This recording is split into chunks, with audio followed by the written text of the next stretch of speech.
I am Sarah Benvenuti, and I'm the founder and CEO of Benvenuti Arts. We hold these conversations every once in a while on topics that we know our clients are asking about and are really relevant to groups that we work with. And the groups that we work with are typically small and mid-sized arts and cultural organizations and independent artists nationwide. Today's conversation in particular is focused on decoding sort of the government funding shifts we're seeing around us. This is not a conversation today on how to approach these funders for grants. That's a whole different kind of conversation. Today, we really want to get an understanding of the landscape we're sitting in right now. How are those federal funding shifts trickling down and affecting so much else we're seeing? And how is the general ecosystem of things happening in the country shifting the government funding at the state, at the local level across the country? Our guests today have expertise across the country in different areas. And so I'm so excited they're going to be here, that they're here today. We do have the recording on. If you'd rather not be on camera, you can absolutely just go off camera. If you'd rather type questions, you can do that, but you are welcome to jump in at any point in time today. We've got some conversations that we're going to start with, some questions we're going to start with, but this is a conversation. So I do want you to jump in if you want us to clarify something. If you don't feel like raising your hand or speaking up in that way, you can jump in the chat also. At the bottom of your screen, if you're not familiar with Google Meet, at the bottom of the screen, there's a number of buttons. One of them is a little hand. And if you press that, then it will prompt us that you've raised your hand with a question. So we'd love for you to do that so we can ask you to then unmute and ask your question. I'm going to actually just pin Risa here since you have joined us. Hello. I think it worked. Yes, there we go. So to get started, let me just introduce our guests. So first we've got Patrick Fisher. Patrick is the CEO of the Greater Pittsburgh Arts Council, and his career trajectory began in 2016 when he worked for the Cultural Council of Greater Jacksonville, followed by his role as Executive Director of Erie Arts and Culture, where he deepened his dedication to fostering inclusive, community-driven cultural experiences. As a cultural worker, Patrick is dedicated to dismantling barriers to access and participation in the arts, particularly in under-resourced communities. He believes in the power of the arts to inspire individuals, organizations, and neighborhoods to move beyond survival and embrace collective aspirations. His approach is rooted in activism with a focus on empowering residents, artists, and culture bearers to be active participants in shaping the social and cultural fabric of their communities. Next, we have Ann Marie Lonsdale.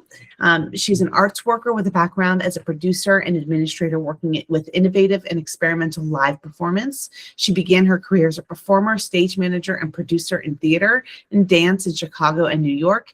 As an administrator, she has worked at Creative Capital, Center for Performance Research, and Alliance of Resident Theaters New York, amongst others.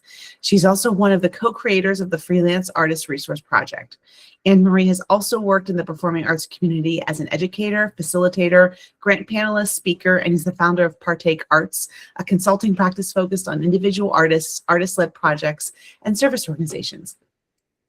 Risa Shoup is currently a co-executive director of the Alliance of Resident Theaters New York, a nonprofit cultural services organization representing nonprofit theaters throughout New York City and state. Previously, they served as a senior consultant at CARP Strategies and the executive director of Spaceworks New York City. Most importantly, though, Risa has just announced that they will be becoming the first ever COO of the American LGBTQ+ Museum. So congratulations. Very exciting news. But they have also worked for community-based cultural organizations, including Queens Council on the Arts, BRIC, and Fourth Arts Block in New York, in addition to extensive project-based work focused on the intrinsic and instrumental impact of the arts on community development. Risa was also a consultant on Create NYC, New York City's first ever cultural plan, developed in concert between a team of consultants led by Hester Street Collaborative and the New York City Department of Cultural Affairs.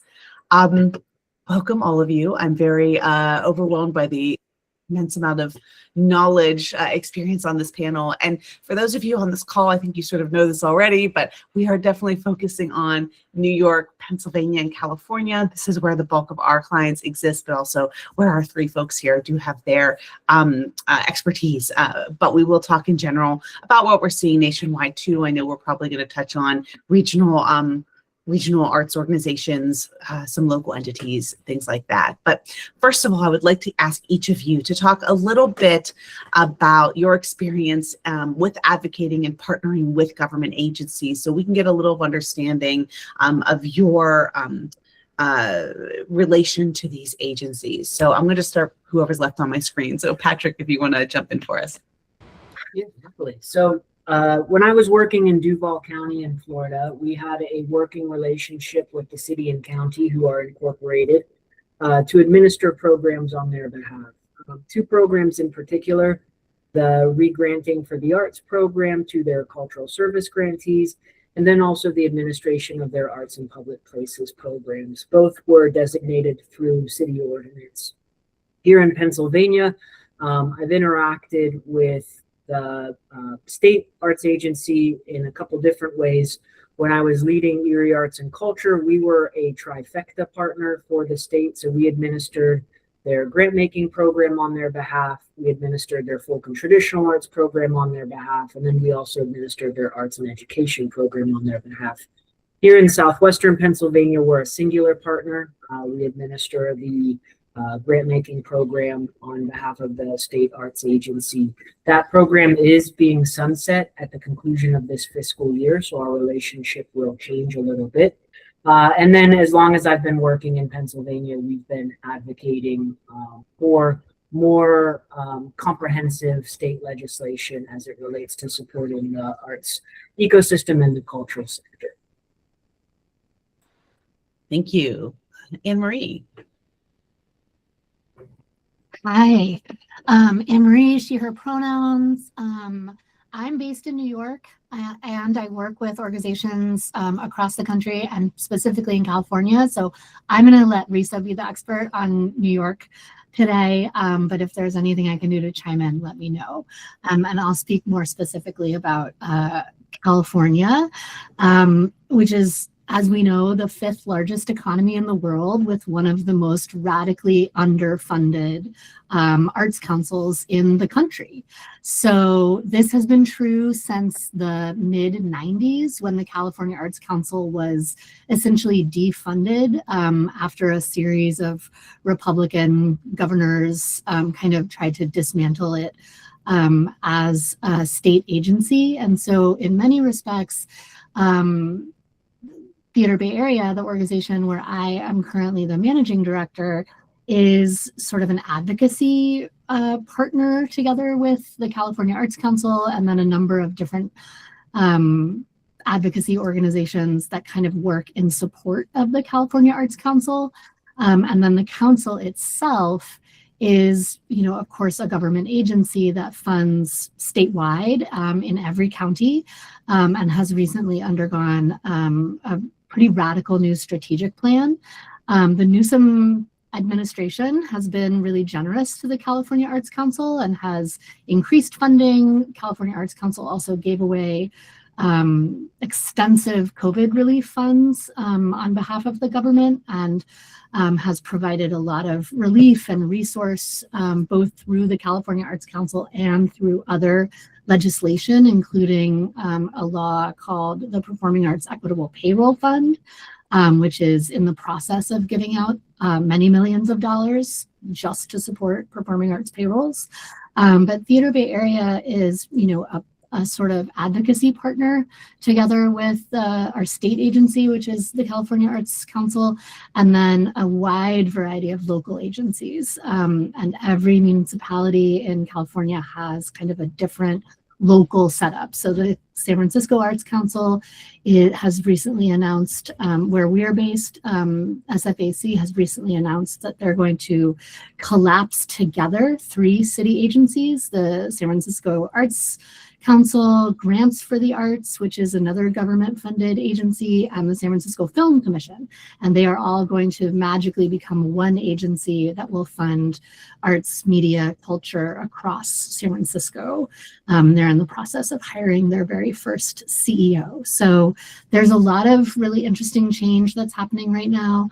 I'm rooted in the Bay Area, and the Los Angeles area has a completely different sort of set of challenges and relationships and as does the Central Valley and, far Northern California. So it's difficult to comment on California so broadly because it's just so big, but it is, I'm happy to speak as much as I can about those different situations and realities. Great, thank you. I think that leads well into New York because I think we have an interesting, similar situation in New York. While there's New York State Council and the Arts Department of Cultural Affairs in New York City gets a huge amount of funding, and those are two different worlds. So, Risa, can you talk to us a bit about your intersection? Yeah, I feel like very aligned with what you just shared, Sarah. I'll talk a little bit about my experience as a way to set some expectations around like what I can speak on in greater detail and hopefully in a very helpful way, and where I might be less helpful due to lack of experience. So, the through line of my career is the development and management of affordable workspace within arts and culture. And so, I have worked extensively with the New York City Department of Cultural Affairs, but also, and to a lesser degree, with each of the borough president's offices, with the Department of Citywide Administrative Services, with the Department of City Planning, and with the Department of Housing Preservation and Development, as it relates, again, to the development of affordable arts workspaces, which are not housing. Like, I have not done housing, and that's a big topic for people for understandable reasons. Housing is, increasingly unaffordable in our city and also hard to find. I have opinions on affordable housing. I don't work in it, but I do develop workspace, and I can talk about that. And then similarly, as it relates to the state, yes, I've worked extensively with New York State Council on the Arts across, all types of roles. Less so with other state agencies, but sometimes with folks who work in tourism, again, at the state level and with the governor's office, specifically across administrations. I think something that New Yorkers are aware of right now, frankly, that all Americans are aware of right now, is that New York City has just undergone a huge change in mayoral administration. And that means also that our commissioners are changing over. Just this weekend, Dia Vidge's appointment as Commissioner of Arts and Culture in New York City was announced. This is wonderful. Like, it's wonderful to have had the commissioner appointed so quickly. And on a personal level, I think this is a great choice. We are also undergoing a big change in council representation. The New York City Council is kind of our the equivalent of Congress at the city level. And we've seen a lot of turnover in council this year, and then we'll have a big election in the fall for all new council roles. And then again, I think New Yorkers are aware, and the nation is becoming more aware because of publicity. This fall, we'll elect a new governor. Our current governor is running for re-election on the Democratic ticket, and she's just announced Adrienne Adams as her lieutenant. Adrienne Adams, I think important to note, was the former speaker of the New York City Council. So there's a kind of balance attempted there between upstate and downstate. And that leads me to share that yes, much like California, New York City, though a major economic driver and a population center in our state, is not exemplary of the rest of New York State. And the needs and the physical environment of upstate, very different from downstate, very different from the West, and other portions of the state. So, we hold this when we think about the circumstances that artists are working in throughout the state. And as Sarah mentioned, and as is true, the New York City Department of Cultural Affairs has I think at the moment, the largest public budget for arts and cultural funding in the country, let alone in our state. I say this with no value judgment. That's a big imbalance, right, between our state's budget for arts and culture funding. And that means that people in New York City have access to more potential public funding dollars than people who live elsewhere in New York State. Art New York is a re-grantor for the state, as well as some private foundations. So we live that imbalance through the experience of our members and our funding consistently. And again, that's another area that I can talk about to some degree with some real professional experience behind it. Yeah. Thank you. Very happy to be here also, and apologies for being late. I couldn't help it, but glad to be here now. We always start a little late anyways, let folks roll in. Yeah, bringing that up, the size of the budget, it's one of the things that I talk through with my students every year in arts management is this, that the New York City gives away more than the country gives away to arts and culture. And I think that those in New York City definitely, I think, understand that, even if it's just as hard, even if it feels hard to get money sometimes from those entities, especially if you're a smaller group, there's far more opportunity for money for those groups. I would like to start with a little level set. Thank you, Patrick, for the suggestion in our outline. I would like to start, though, with talking a little bit about the federal level, just so we are all on the same page here. And so some of the things I know that we've just kept an eye on are, of course, the budget cuts and program cuts to certain agencies. I know that folks in this call have in particular been affected by the NEH cuts that happened. We had a couple of clients who saw some massive cuts because of grants getting closed or canceled back in the spring and summer of last year. So there's those. The NEA perhaps didn't see those budget cuts, but we also did see some groups get grants canceled because of what was happening more around the focus of the agencies. And so we have seen some major changes in the criteria that they're judging upon. Last year was a big focus on the anniversary of the country, whereas this year has some other specific focus. Some of it contradicts things coming out of the administration itself, which is very interesting and challenging for people to navigate. We also, I think most of us in this call have followed the ACLU case that was done in partnership with TCG, some other theaters around the country that did cause the NEA to pull back on the requirement to sign the documents saying you would abide by the executive orders and things like that. So it's a lot of chaos, a lot of shifts and changes, but those aren't the only things that are happening at the federal level that are affecting funding for organizations throughout the country and funding at the state and local level too. And I was just wondering, and anyone can jump in at this point, but are there other specific things that you are following when considering the way the federal government changes what is happening at that level or affecting state, local agencies on down? I will say, just from like a New York perspective, I have not had an explicit conversation with leadership at either the Department of Cultural Affairs, DCLA, or the New York State Council on the Arts, NYSCA. It is absolutely like something that concerns us being Art New York, and I think us being like our colleagues in government, because we know that a big portion of funding to both of those agencies, one way or another, comes from the federal government. So I think there is concern, but the concern is existential. No less real, but existential. Like, again, I've had no professional conversation around it. Like, I have social conversations about it, but not because someone has said, like, your funding is in jeopardy. You're going to have to sign, something that jeopardizes your mission and values. But yeah, it's very concerning. And I think when we live with that degree of anxiety, it demotivates us, right? Like, I know from my own experience, and I can imagine like other people have felt this too.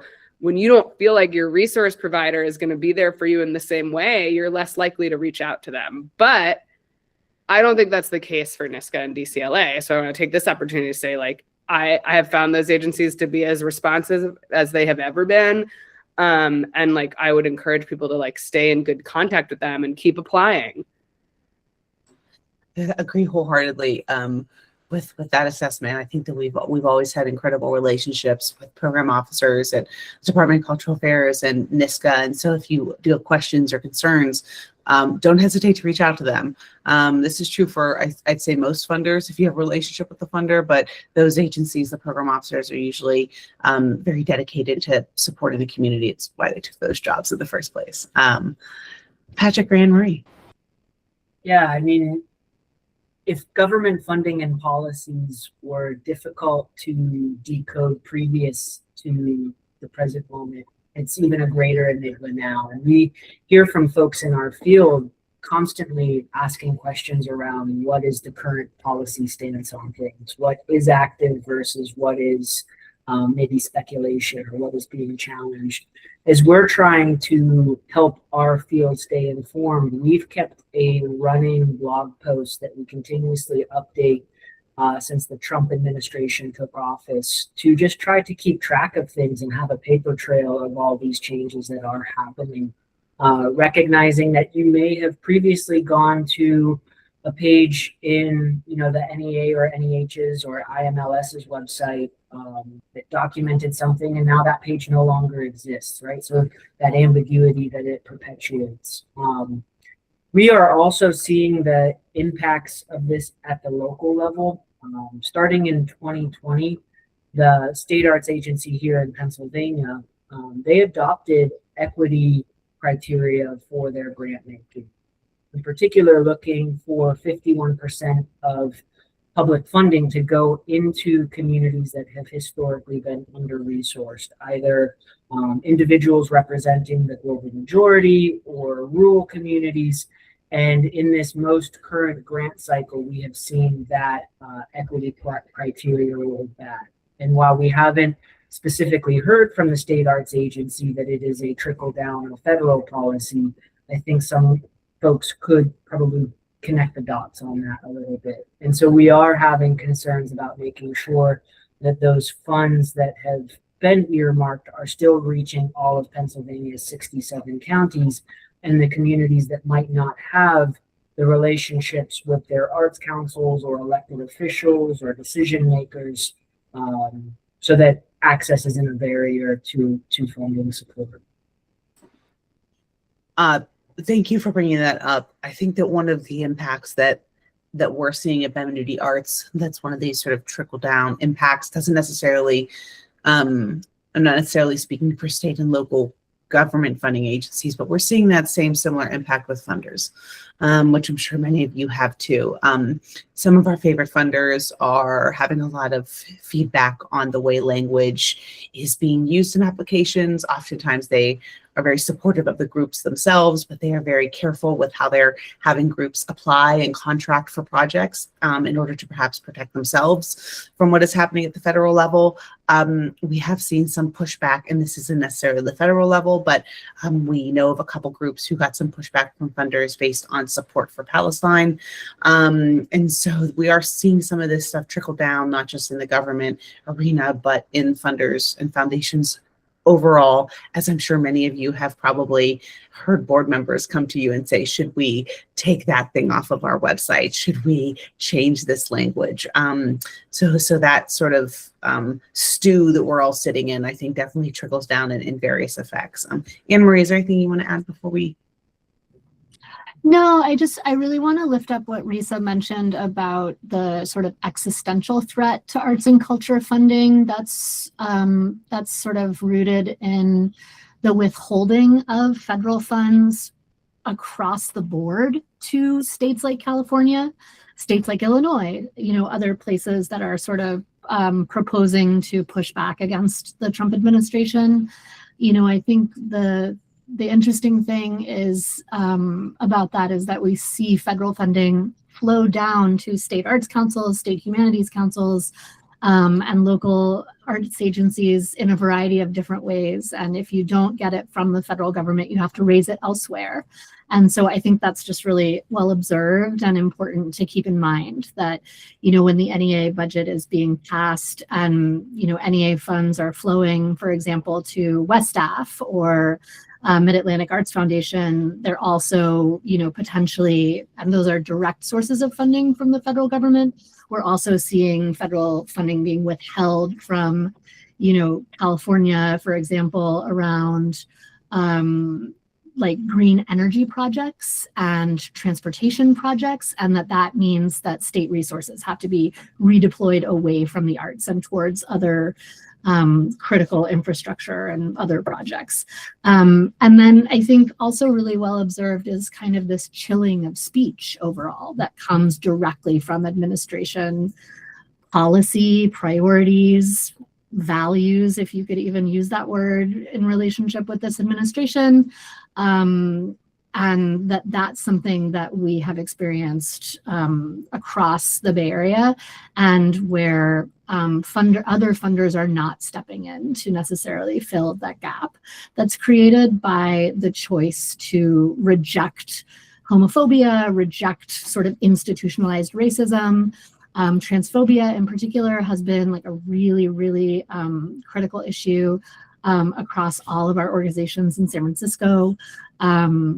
That has, obviously there are amazing queer communities across all of these different locations, and San Francisco's queer community is very loud and very proud, and they refuse to participate in the silencing, particularly of trans people, by the administration. So a number of organizations that we're affiliated with have either refused to even apply for the NEA, just refused to sort of be a party to the practices that are being suggested. So that's something that I think is really important to continue to be aware of and to consider as we, think about how we want to sort of contract with, participate in, tacitly or, actually support this administration. It has been really challenging for our organizations to make those choices, and TBA has also had to make those choices. It's really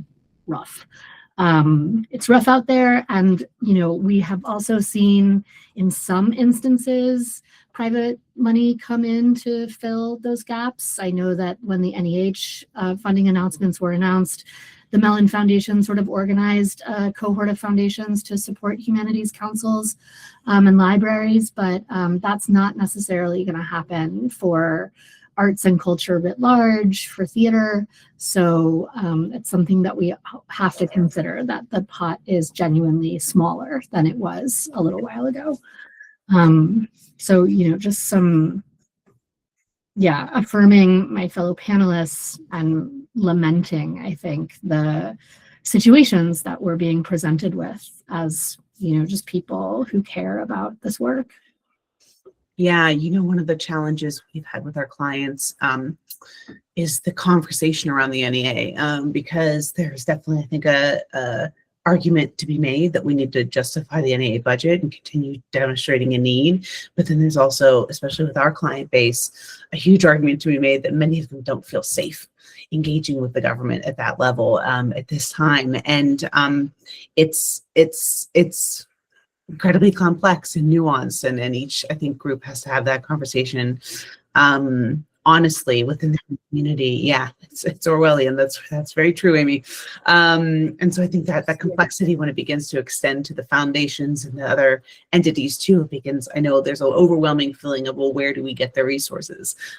Which I don't think any of us have a solution to, but I just want to acknowledge it. Patrick, you were going to say something. Yeah, I mean, this conversation is super timely because I think it was Friday of last week I got an invitation to participate as a panelist on an NEA grant. And this is something I've done in the past. And right now I feel really conflicted, right? Because from a values perspective, I'm strongly opposed to what we are seeing out of the current federal administration. At the same time, I recognize my privilege in the position I have to speak up and to be a little bit insulated as I speak up. And so feel a strong kind of back and forth between, do I participate internally to the system to use my position and my voice to speak up, or do I choose to reflect my values and completely step out of that system? And so I think there's just a lot of nuance in this present moment, and really thinking about each of us, what is our ability to be insulated from attack? But also, what are the levers that are at our disposal to potentially pull to influence change, or at least speak up in opposition to things? Yeah. And I think, on the subject of levers to pull, and again, like talking to New Yorkers on the call, we are like right now early March, like we're at a crucial moment for both city and state budgeting. And as I said before, like I think to the degree that you can, it is so important to stay in touch with both DCLA and NISCA, as well as like your elected officials, notably your New York City council members and your New York State reps, and to take advantage of the opportunities that you have to testify in favor of increased budget for DCLA and for NISCA and for culture more broadly at the city and the state level. I do feel confident at the city level that because of the mayoral administration change, like it's a great moment to ask again. Ask for more and ask for things that maybe didn't feel possible in the past, because you have people who are not like held down by the baggage of how they used to do things because they're new and they haven't done this before. And my experience with talking to them is that they are, and I'm being broad and I really mean folks in the Mamdani administration, as well as folks in council. We changed over our council speaker. People want to hear from their constituents right now, and they want to know what their constituents want and need. And so you should testify, and you should reach out to your elected officials, and you should talk to your program officers at DCLA and at NISCA and tell them what you need and tell them what you think about the budget. We have not made and will not make decisions about the city and the state budget for several more months. And so this is a crucial moment to be heard. And I also recognize like it takes time to have those conversations. It possibly takes time away from other obligations. So I'm not dismissing that, like that is time and real work and it's hard, but this is a really good moment to do it in that like you can have a significant impact. Yeah. Yeah. And I will also say across all three of these locations, because I in working with Theater Bay Area, I know that there's a lot of active advocacy going on through Californians for the Arts at the state level around advocacy here. And so I think overall, and Patrick, maybe you can speak a little bit more to how that works in Pennsylvania. I will also say that I've had the experience, this happened a year and a half ago, of making a call to the Department of Cultural Affairs and getting an opportunity to speak with the deputy commissioner, because we were seeing something across the board with a lot of our clients, something that was happening sort of to all of them. And one of the things that the person in that office said at the time to me was like, if we don't hear it from them, we can't do anything. So even me calling on behalf of saying, hey, here's a pattern we're seeing, was not as effective as those people in mass going and making that communication. So I know it can sometimes feel like you're throwing that out there into the ether, but the numbers do matter in all of these situations. I was hoping maybe we could just take a moment to talk about the state and local areas for each of you. I'm going to start alphabetically with California. And I know, Ann Marie, you mentioned a little bit about what's happening in California and San Francisco proper, which is super fascinating, the consolidation of these agencies into one, hopefully, clear agency. We'll see what happens. But also at the state level, we have seen a lot of I think for a lot of organizations losing funding, changing funding because of the budget cuts happening there. But I don't know if you have some thoughts generally about what's happening in California. Yeah, absolutely. So I grew up in California and I've been working with Theater Bay Area since 2021. So I have sort of a long view and this sort of immediate post-COVID view of what's happening in California. What's happening in California, again, is that California is enormous, and it's also home to the multi-billion-dollar juggernaut of culture that is Hollywood. So a lot of what happens in California is driven by the people who can afford to advocate on behalf of filmmakers. And we have to consistently be reminding everyone in California that Northern California exists and that culture outside of the film industry exists. And that is interesting and challenging in its own way, and very, very important. Like New York, like other cities, California across the board is experiencing an affordability crisis. Housing in California is unaffordable, commuting in California is unaffordable, and those realities, those economic realities have really deep impacts for artists across all different genres and all different localities. But something that we are dealing with, I think, most acutely at the statewide level is that the California Arts Council recently commissioned and implemented a strategic plan that has pretty significantly shifted the way that funding is given away and to whom. And there are a lot of downstream effects that I think are unanticipated, and that is the direct result of a sort of what I'm going to describe lovingly and with deep respect as a relatively young arts agency that doesn't have a lot of experience giving away money at scale, making some very avoidable mistakes in implementing their strategic plan. And one of the examples that I'll share is as follows. I'm on the board of a small theater company that's based in Marin County. This theater company has existed for over 25 years and is focused on Indigenous and people of color playwrights producing new work. And last year, they were defunded by the California Arts Council because they had been funded too many years in a row. So the exact folks that California Arts Council is proposing to benefit under their new strategic plan, which is independent artists, artists of color, and people living outside of major metropolitan centers, are being defunded because they have applied for funding in the past and been awarded.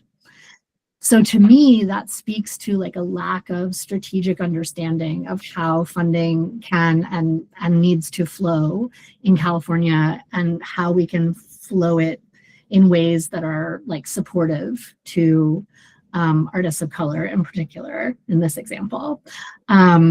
It's just sort of a painful reality. California Arts Council, as part of their cost-saving measures, also eliminated in-person adjudication of panels. So now all paneling happens by score, and it's completely remote, and the panelists never meet each other or speak to each other. So it's possible for one panelist to zero out an application and never be asked why, and then for that organization to be defunded. There's also, a lot of politics that happen at the council level. And the California Arts Council, to be really clear, is a group of people. It's literally a council, and they meet, and they converse, and they discuss, and vote to approve a funding model for the agency every year. So they also don't have a trust-filled relationship with their staff and can tinker with the grantee list as they choose. And so to me, these are all like really interesting but really problematic results of a sort of a group of folks who are accountable to the citizens of California, but who are not necessarily like seeing the entirety of their decision-making process and how it is being enacted across a variety of different communities. And so, what we're seeing is the knock-on effects of that, and what like the lived experience of our groups, including a number that, I either work with or consult with, is that no one can depend on California Arts Council funding year over year. So it's sort of seen now as extra instead of as sort of foundational, and you hope that you might get something for a special project one year, but it can't be relied on for salaries, for instance. And so again, right, we're seeing the impact of an organization that says that it wants to support job creation and be an economic driver for the 5th largest economy in the world, and we can't plan for cash flow or to run payrolls based on their funding. So, it's I would say it's painful, and it's a huge learning curve for almost every single one of our grantees, big, small, old, new, individual artist and legacy organization alike. It's interesting because I would definitely say, Ann Marie, that of all of our client, well, of the three in the call, California has been the least reliable for our clients, whereas NISCA, I'd say until recently, Pennsylvania was incredibly reliable for those clients who got it, but I know there's been changes there too. But I also just want to emphasize to everyone, I'm sure those of you who've been on calls with us before have heard me say it, I want to emphasize the importance of being on panels. And the panel process that CAC has without the conversation is definitely strange, but it's also demonstrative of the importance of knowing how these processes are run when you're going into the process of applying or deciding whether to apply or not. Knowing how they're making decisions can be hugely helpful. I want to shift to New York since that's the next letter in the alphabet, but New York State and New York City, I think we've talked a little bit already about the amount of money that the Department of Cultural Affairs gives away, and also the consistency, I think, with which we can, those groups who get those grants can often rely on those funds, even if they are not renewals necessarily, but knowing that, the process is pretty set, and we know how that goes, and the program officers are super responsive. But is there anything you're seeing in particular at the city or state level that you want to make sure we pull out in this conversation? Well, because Ann Marie just put it in the chat, so it's like super top of mind. Like I'd say the same thing for New York City and state, like serve on a NISCA or a DCLA panel. It's a great education into like how panelists are trained, and that's not something that we have a lot of good information on. So like that's the best way to get it. I have done it, and I will tell you, and I recommend it to like everyone who works for me and our members. And so I'll say it again to you, like you will write better applications once you serve on a panel. I'm sure you all write great applications now, but they will get even 1% better. And thank you, Ann Marie, for putting the link there. It's generous. Serve on a panel for DCLA or for NISCA.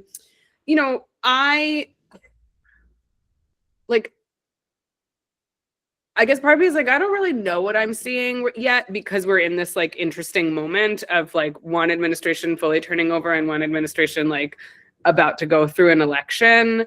And we're also like about to do the budget dance that we do every year that I expect to do the same this year. So, what we've seen in New York City is like more and more organization of arts workers to better advocate for increased cultural funding, and that has been very successful. And, to be explicit, like full credit to New Yorkers for Culture and Arts, run by Lucy Sexton, for that organizing, and a number of other groups. And I would include Art New York in that, for like supporting that organization. And I expect that we will, again, like continue to recommend that people testify at city council, continue to recommend that people reach out to their elected officials, continue to recommend that people like show up to organizing calls, but run by New Yorkers for Culture and Arts and others, and that we will like do the same work that we've always done to advocate for more cultural funding at the city level. And I don't know how that will be different this year for any number of reasons, but like the work will be the same. What we've seen is like a steady and like very modest increase. And so like, I hope for that to continue. Obviously, like I hope for the increase to be higher, but as a baseline, I just like, yes, let's continue increasing funding. Same for the state, same exact for the state. I'll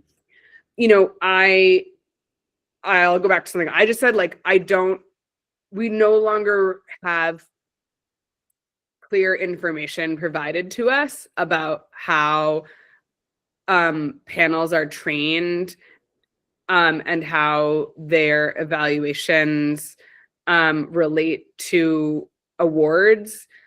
I wish that we did.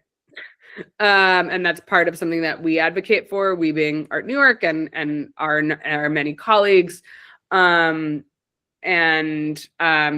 hope for change there. I think a new administration is as good an opportunity as any to get a change. Like Art New York just had a couple of great conversations with the new deputy speaker, Councilmember Natasha Williams, who is also the new chair of the Arts and Culture Committee for New York City Council.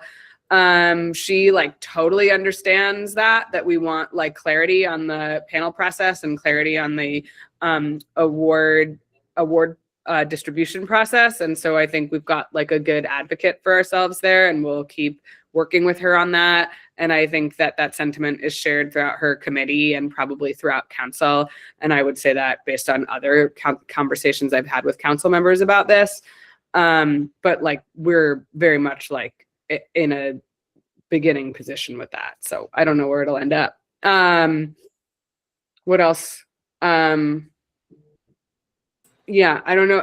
What else would you ask, or what else could I share? Because again, I'm a little unsure of what I'm seeing. I think we'll definitely get into more conversation, folks. I just want to remind you that if you've got specific questions, please just use the little hand button at the bottom of your screen, and we can definitely pull your questions in.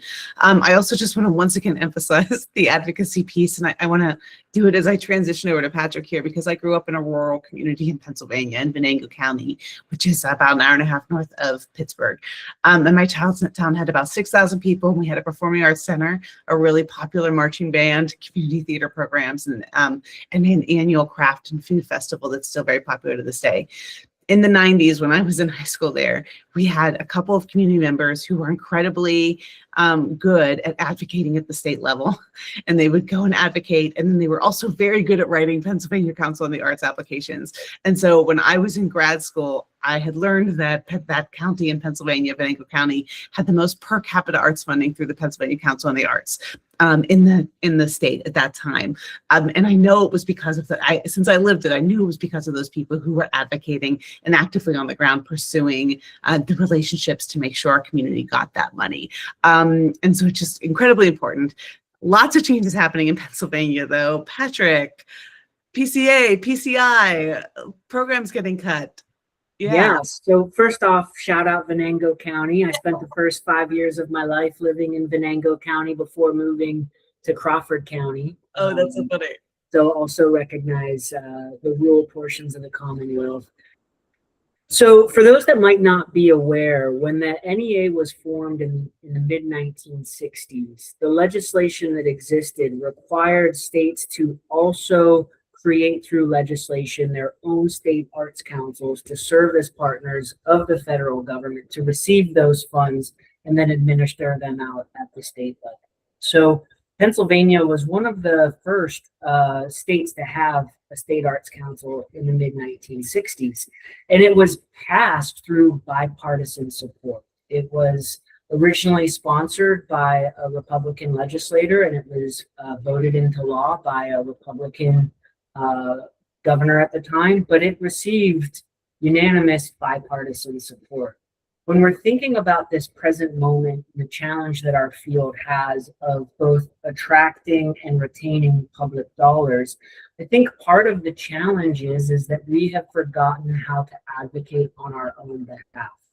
We've really struggled with how do we justify the importance of the arts and the value of the arts. And in that struggle, over the last 2 decades, I think we've really leaned into using economic impact data to make the case for the arts.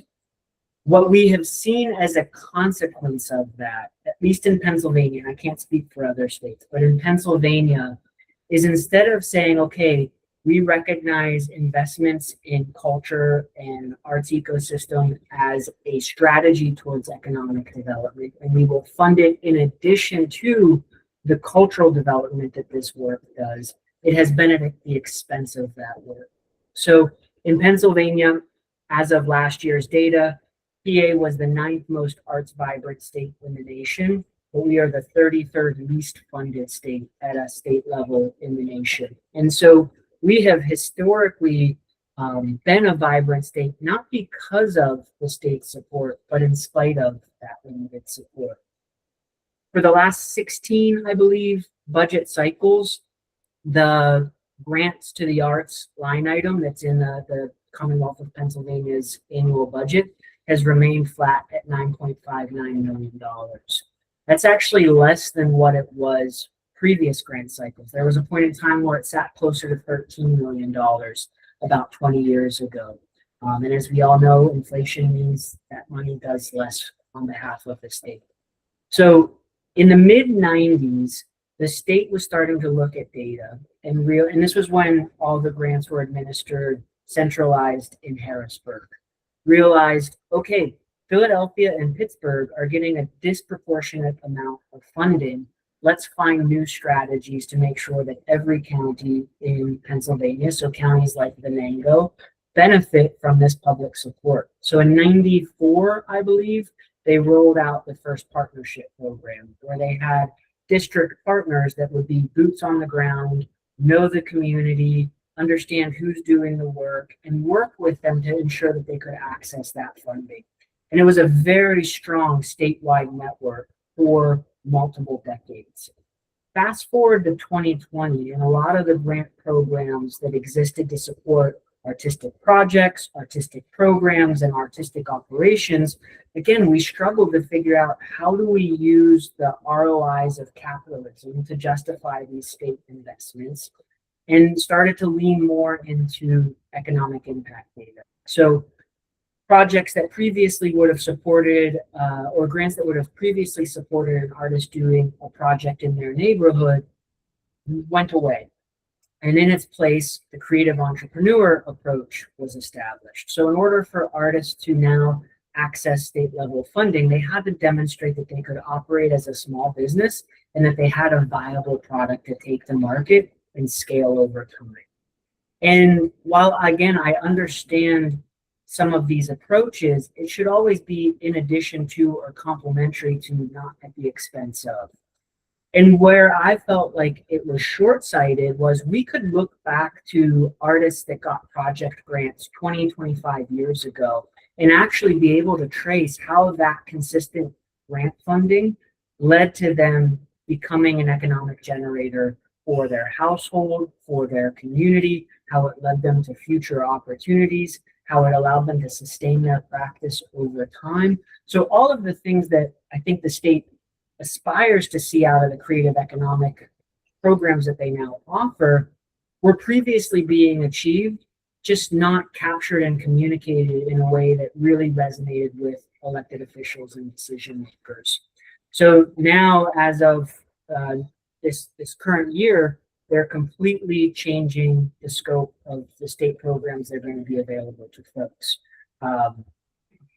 What we know in this present moment, and things do seem to be changing, is that about 70% of our sector who have historically accessed funding at the state level will no longer be eligible to access that funding because they are either a small enough budget that they don't qualify for that funding mechanism now, or too large of a budget that they don't qualify for it.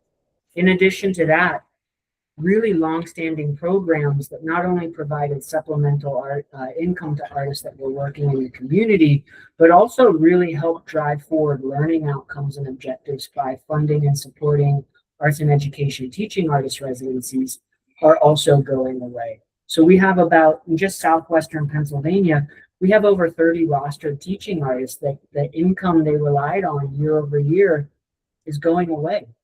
And also classroom teachers that have utilized these practicing artists to help, achieve learning curriculums, help manage classrooms as classrooms get bigger in size. That's also all going away.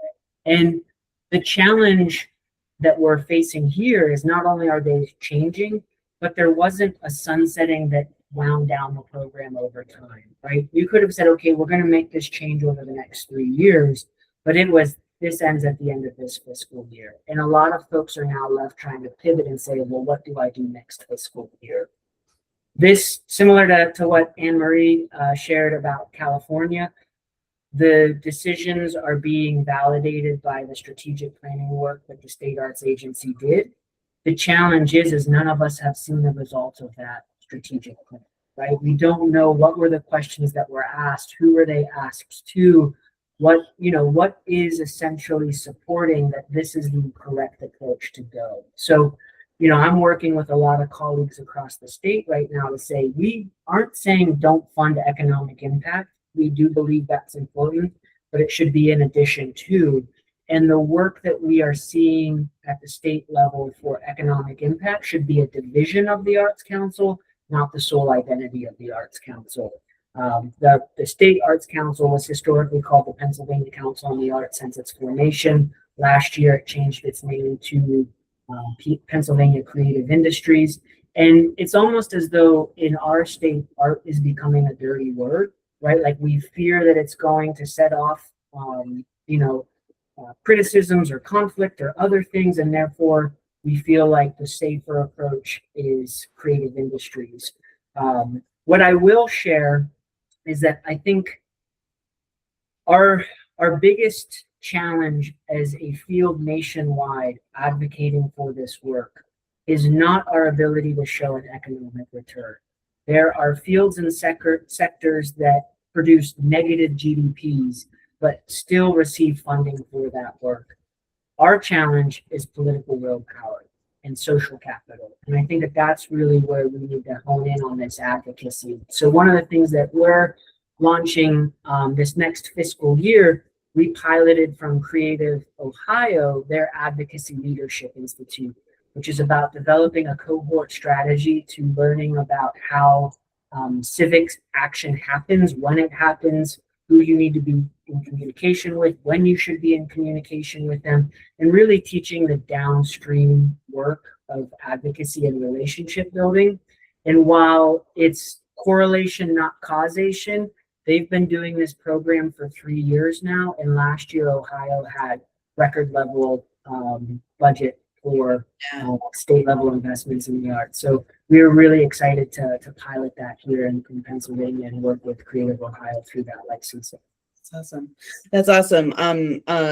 Some of what you were talking about was reminding me too. We've been on our staff reading and discussing Vulay's book, Vu from Nonprofit AF, his new book. And, I think a lot of it is just, stuff we all very much recognize, but it's been a really great opportunity to have some discussions at a staff level. Like, as we write grants with clients, how are we talking about their impact? How are we talking about their achievement? Are we falling into these dictated patterns that aren't actually doing the client and us and our industry any good in the long run?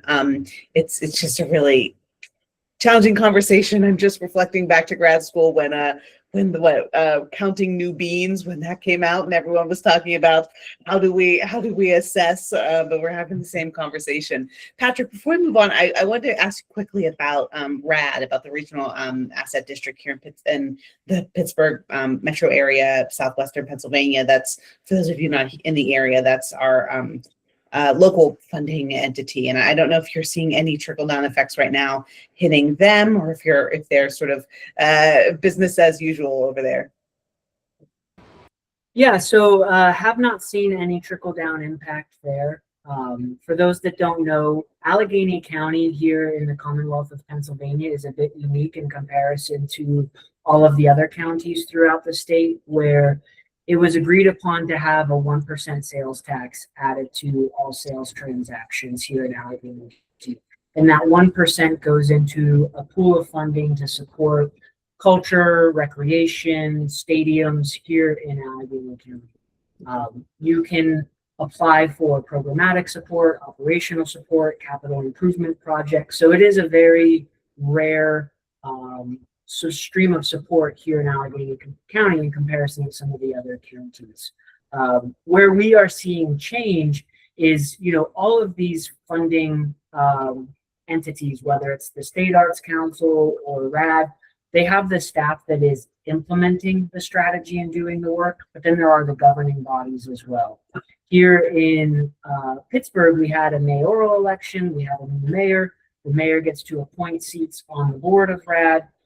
Two folks that have been on the board for a while now are rolling off so that the two new appointees can join. So I think the only degree of kind of just waiting and seeing will be how do these individuals engage with the sector, because there was a degree of knowing how the previous individuals engaged with the sector. I will say I am personally interested in how Pittsburgh hosting the NFL draft in 2026 will impact that funding pool, because we have seen upticks in that funding when the Eras tour from Taylor Swift came to Pittsburgh, when the Savannah Bananas came to Pittsburgh, And so with an estimated anywhere from 500 to 1 million folks coming here for the draft, and knowing that money will be spent here in Allegheny County, looking forward to seeing new funding enter into that pool. Where I think we're seeing a little bit of questions is not in the present year, but looking forward to 2030. The stadium bonds are going to be paid, which means about $13 million entering back into the grant making pool. Wow. And we're really trying to, we are advocating for the county to develop and adopt a cultural plan, and having the cultural plan be the roadmap that really helps inform where those investments should go as that new funding enters into the grant making pool. Wow, that's really interesting. I was in graduate school here, 2004 to 2006, and the city really used arts and culture as such a huge change agent to Pittsburgh. So it's always interesting to see how the city and the region is sort of interacting with that history still, and taking the lessons from that. Also, I will just note for all those in the room, I've never seen a city where sports and arts and culture is intricately tied together as Pittsburgh, Pennsylvania. So it's a very unique space. I know we've got at least one person here on the call who's had some experience in other states, but and I do want to say that if there's any thoughts or if anyone knows of things happening in other communities, please, both the guests, our speakers and our guests here watching, please speak up, because we can also touch on those things too, if it's relevant. Dora, you gonna say something? Go ahead. Me? Yeah. Good. Yeah, I've been listening. Thank you so much. It's so interesting to hear. I wanted to ask Risa, because I've been working in New York for many years and represent a group that's 37 years old. Budgets like under 200, but very steady and very high quality, and supported over 30 years by NISCA, by state and city. So you were telling about that they're not telling you how they train panels. Did they tell you how they trained the new staff that came in after COVID? Because we had fantastic program officers, like so solid and helpful, and you could even have a conversation with them beyond exactly what the panel had said. So what do you think, or do you know what are they going to do to train this new staff? We were not receiving funding after 37 years of, I guess it's been since 92 or 95 was the first, always funded to at the top level of our budget category. And it's just very frustrating, because I don't know that it was any of the reasons that you all talked about that's guided from above, but it was a lack of communication between the staff and the panel. Basically, no, our information wasn't related. Our pictures or anything that could have just answered the question wasn't in there. So that makes it like a less than honorable. I understand budget changes, and also then Sarah was telling that, was that at GCA or the city level where they had said, or was it the state? Yeah, well, we need to hear from them. Is that the artists? Should several groups kind of get to know each other and go together and tell what this is not right? What can we do? So these are my questions, but I hope they're kind of clear, because I don't know much either. But it would be nice to go together and question the process that happened now and after COVID time. Why? Because there's more to it than cutting. The funding was cut. Yeah, thank you for that. You know what? Okay, yeah. thank you. Thank you for that. Thank you for that. Yeah, I think first of all, I will say my comment was particularly around the Department of Cultural Affairs and the conversation I had there. But I think it's about going as an individual, as an organization, and talking to your program officer and stating what you need to say and asking questions and making sure you have follow-up conversations. But as well, and I will let Risa speak to this, but going to those opportunities where more of the organizations are gathered. So not only the trainings and the workshops to train you language, but also keeping abreast of if there are other sorts of conversations happening. I don't know, Risa, if you have any direct thoughts here. Yeah, no, the staff, I mean, the new staff is not ready or willing to take this kind of conversations. Like you're probably relying on the ones that used to be there, you know. But anyway, that's the problem. Yeah, Okay. I'm glad you asked this, Dorit, and also Okay, like good. I'm really sorry that you you stopped Yeah, getting. we're frustrated. Yeah. Yeah, it's really hard. Mhm. So I do not know, have never known, will never know like how staff are trained at any city agency unless I go work there. And I want to be like super clear about that. I think what I was referring to is that in the past, I think it has been more widely understood, both through information disseminated by DCLA and otherwise, like how panelists are trained. And I think the training of panelists changed due to personnel changes at DCLA, which are like not nefarious, just like people getting new jobs and retiring and whatever.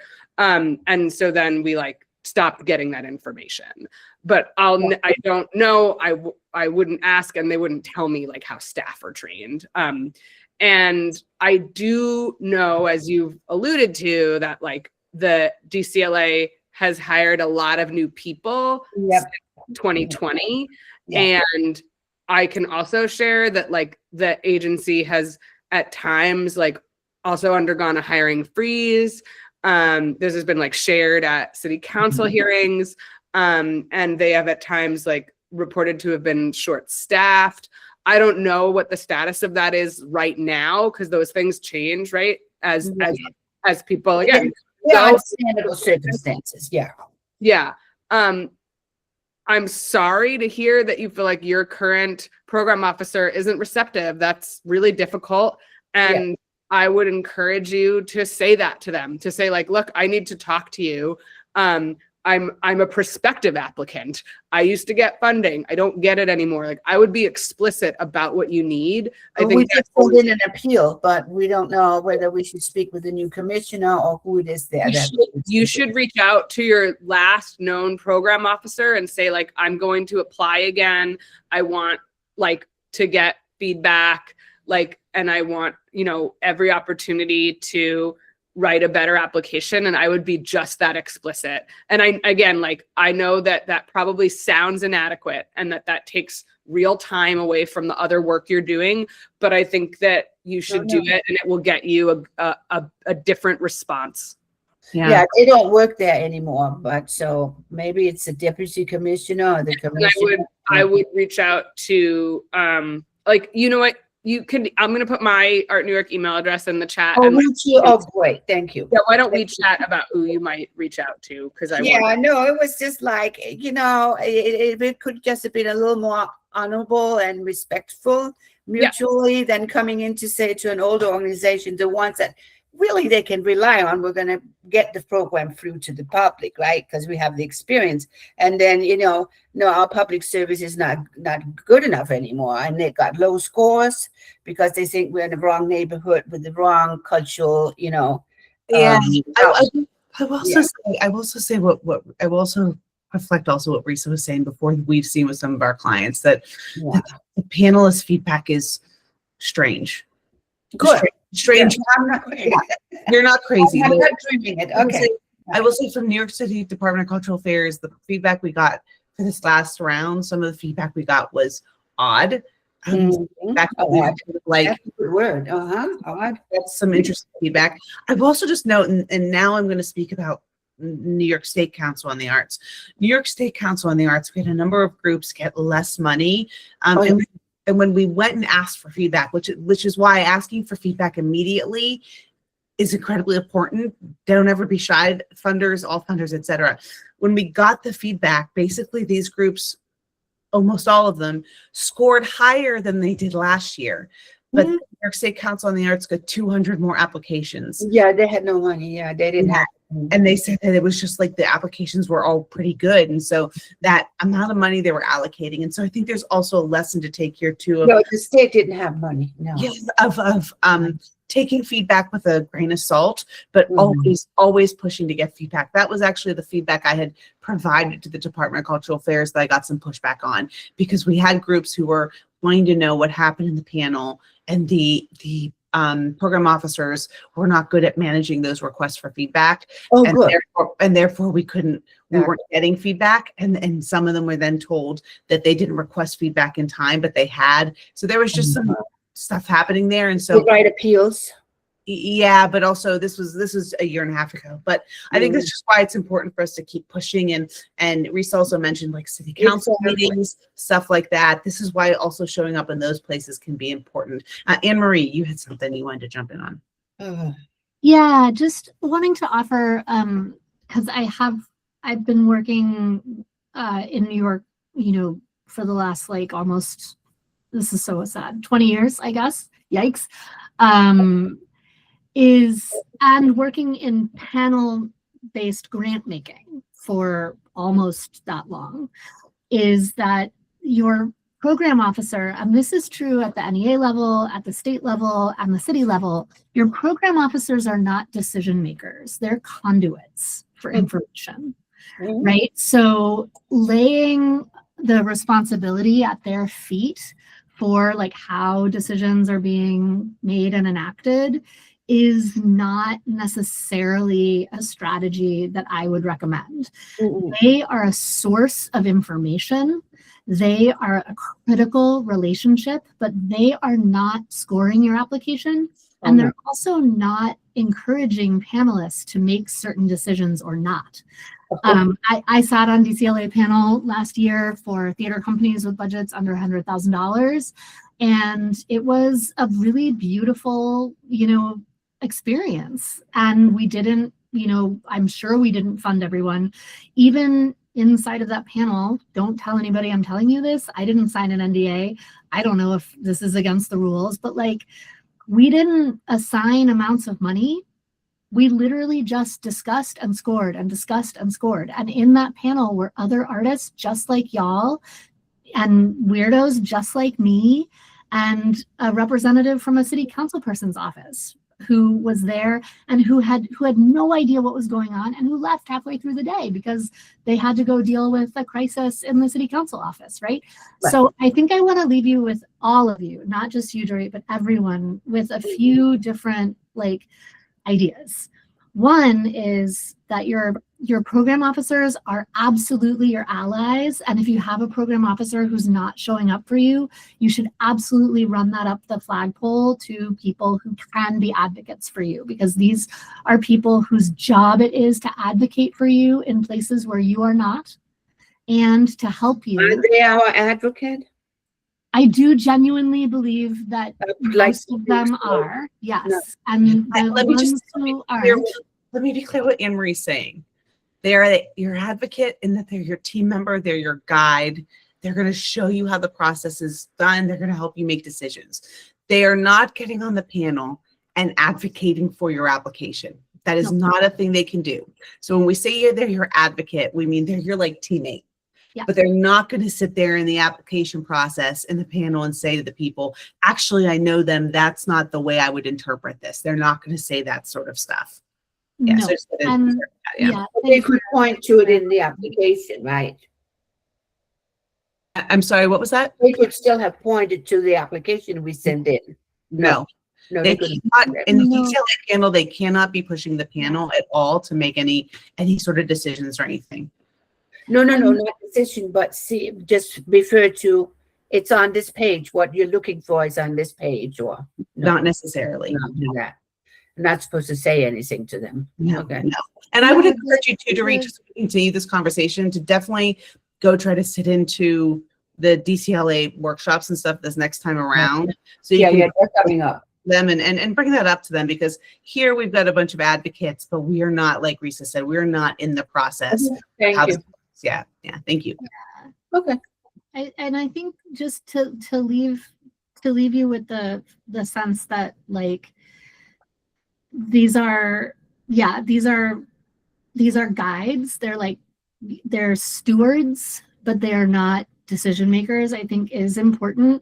And and again, to underline the criticality of showing up to these processes. And I think particularly under the new administration in New York, the value of voters showing up with their feet and their voices and their ideas and their participation is something that this mayor and all of the commissioners who are signing up to work under this mayor is going to take really seriously.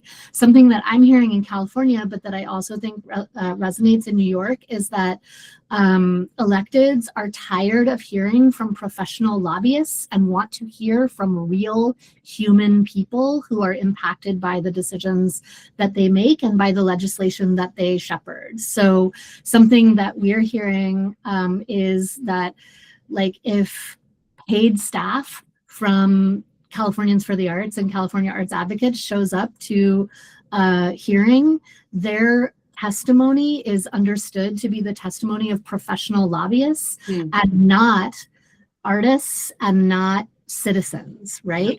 So I want to underline the power that you have as a citizen of New York, as a voter, as a member of your community, as an artist, that you can speak up in all of those ways, and that those are really welcome opportunities that I have heard directly from electeds are really deeply meaningful, as opposed to like waiting for other people to make your case for you. So I just want to offer that.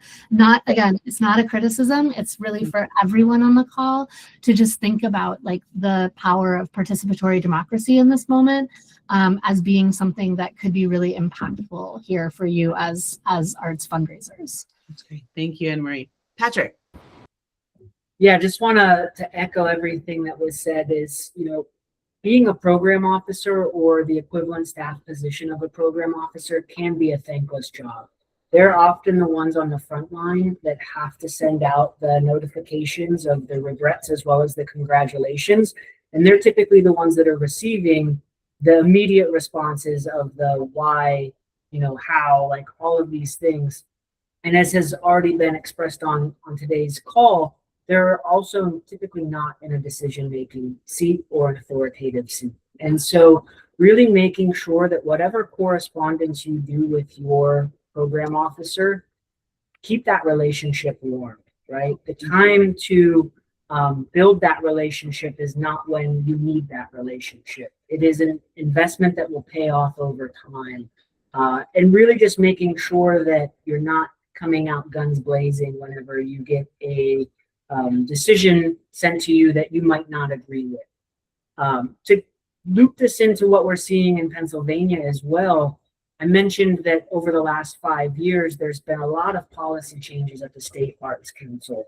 One of those policy changes over the last 3 years was that there's now kind of a zero tolerance on applications. So in the past, if a applicant submitted an application with the wrong financials, we could follow up with them and say, hey, you submitted this document, we need this document.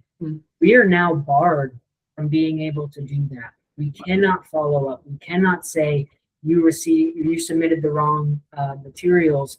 And what happens is when it goes through for review, they are responded that they are ineligible for funding for X, Y, and Z. And oftentimes we are the ones that are receiving all of the angry emails because folks didn't get funded. And so there's so much you can do as a person in the driver's seat of your own application. And the one thing I will make sure you, or I would encourage you to do is, one, always have a checklist that you're working from to make sure that everything you are submitting is in line with what is being requested in the grant guidelines. And I typically do that using a Google Drive folder before I'm uploading anything into a portal. The second is if you have folks in your personal life that can review an application, whether it's your local arts council, they have the capacity to do it. Some libraries have library staff that will work with you and provide feedback on that. If there's a nonprofit partnership entity in your community, they might provide that service. But really try to the best of your abilities to crowdsource feedback on your application before you submit it. And when you're requesting that feedback, try to reach out to folks that don't know your organization as well as you know your organization, or know your practice as well as you know your practice. Because sometimes we might think that the line from A to B is super clear because we're working in it day in and day out. But when you share that with somebody that has no familiarity with it, it might feel like a very zigzag line that is hard to follow. So really do everything within your power before you submit to ensure a strong application, as well as that you're submitting everything that's requested as part of those guidelines. Yeah, and you know, that's a really important point, I think, across the board with any grant funding right now. Every funder we talk to talks about how many more applications they're getting, which means they're getting better applications too. And so where an application, and like I said, we had this happen last year with a number of groups with NISCA, where an application may have scored one thing the year prior, suddenly compared to the groups that they're in the panel with now, or something, or the people in that panel are different, so they've read it differently, that can completely change. We have one client in New York who does incredible work, is very well known, is very well funded, and we cannot just consistently get Department of Cultural Affairs because the panels are consistently confused by what they do, which we know why. I won't speak for that client, but we know why. And so we've been trying to sort of tweak, because whoever reads that application, it's a different group every year, and so we're constantly shifting to fit a new group of people that we don't know who they are. And so it's a moving target, and the more and more groups that apply to these funders, the more and more competition you're up against and your application's been reading against. Risa, why don't I give you the last word, and then we'll start winding up here. Oh gosh. A lot of what I had wanted to say when I raised my hand, Patrick said, so I just want to like underscore what he suggested. One thing I do want to elevate another time is like, yes, as arduous as checklists for public funding applications are, you must submit all of the requested materials. So figuring out a system to ensure that you are doing so when you submit is critical. And like, you know, a list on a piece of paper is as good as anything, but like make sure you submit all the required pieces of information and all the required materials. And it's extensive with public funding. It just is. The other thing that I did want to say that I don't think we've talked about is like at least when it comes to public funding in New York State, either at the city level or the state level, when you get the funding, what you get is a contract. And the reason you get the contract from the city or the state is because they are essentially contracting you to provide the services that you've committed to providing as part of your application. And so a way that I have found to be successful in approaching the application is to think about what are the services that you're providing. That might be like a number of plays that you'll produce. That might be a number of workshops that you'll have for artists. Like this is not a judgment on what the services are, but think about it in terms of like, what are the services that I'm going to provide? Who will I provide them to? Like, and you want to be very explicit. How many people? Who are the people? Where are the people? And again, could be virtual. It could be like IRL, some combination, but think about it in just those like very clinical terms. And then finally, like, what are your relationships to those people and how will you reach them so that they know about the services? And you want to think about it in this way because that's how the city and the state think about it. And that's how they fund you at the end, right? Like you get money to provide services to New Yorkers in this way. And then they also want to know what your desired impact is. And I'm not saying that that is not a priority, but I will say that like the thing that they're scanning for first is what are you providing, in what volume, and to whom, and how. Yeah, I love that. I love that. It's something we often talk with groups who come to us for the first time and who have maybe landed an artistic grant here and there, but can't crack government funding. And that's almost always the issue, is they speak about their projects creatively, but they don't know how to conceive of their projects as a service. And that's not a fault of theirs. It's they're coming at it from the creative practice. And so shifting to that mindset of I'm contracting with the government to provide a service, I think is really great advice. I want to thank all three of you. I'm just going to name your organizations for the moment, at least in Risa's case, again, because I think they're really important for each of these areas. Greater Pittsburgh Arts Council, Theater Bay Area, and Art New York, really great organizations we're going to follow up with links, to all these links that were in the conversation. So everyone will get an email with all those links. I think especially the advocacy pieces, signing up for panels, going and signing up for advocacy. I actually opened the JOT form for Pennsylvania that you dropped in there, Patrick. So I'm going to fill that out after this. I also want to note that when it comes to reading grants, supporting grants, our membership program is on pause, but we are looking to relaunch that in the fall, at least on a pilot level, where we can hopefully do some feedback and review to folks in the future. But we do have coming up our sessions. We do these trainings in the spring and fall, and they're focused around creating documents in calls with us. And so we're doing planning this spring. So we're doing budgeting, fundraising planning, and operations planning. You can take a look at that. We're going to follow up with a link on that too in the next day or two. So you have that information if we can be of service. But I also love the idea of going to your communities here, seeing if there's libraries or partners that you have that might be able to give feedback. I see a lot of other information in the chat here, but thank you all very much for everything, for all the information. This is hugely helpful. It's helpful for me to learn more about how these things function too. But otherwise, Did you write the email? we're gonna email you with all the follow-up information from the chat here. Thank you, Sarah. Yeah, no problem. Thank you, everyone. Have a good rest of your days. Thank you, everyone. Thank you. Ann Marie, Patrick, thank you so much. I really appreciate it. Thanks. Be well.